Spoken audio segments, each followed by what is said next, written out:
Diarrhoea হলে কি খাবেন এবং কি খাবেন না।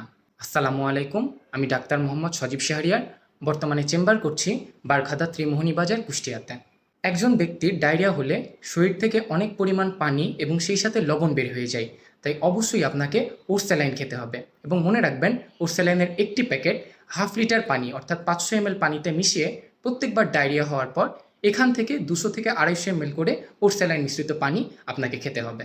ডায়রিয়া হলে জাউ ভাত, চিরা ভেজানো আপনার পেটের জন্য ভালো এবং চাইলে খুব অল্প মশলাযুক্ত খিচুড়ি খাওয়া যেতে পারে। ডায়রিয়া হলে কাঁচা কলা খেতে পারেন এবং সেই সাথে আপনি টক দই খেতে পারেন, কারণ ডায়রিয়া হলে শরীরের অনেক উপকারী ব্যাকটেরিয়া বের হয়ে যায়, এজন্য টক দই প্রোবায়োটিক হিসেবে কাজ করে। কিন্তু মনে রাখবেন, যাদের ল্যাকটোজ ইনটলারেন্স রয়েছে, অর্থাৎ দুধ এবং দুগ্ধজাত জাতীয় খাবারে যে প্রাকৃতিক শর্করা রয়েছে সেটি অনেকেরই হজম হয় না, তাই এটি আপনার ডায়রিয়াকে আরও বাড়িয়ে তুলবে। তাহলে যাদের ল্যাকটোজ ইনটলারেন্স রয়েছে তারা দুধ ও দুগ্ধজাত জাতীয় খাবার খাবেন না।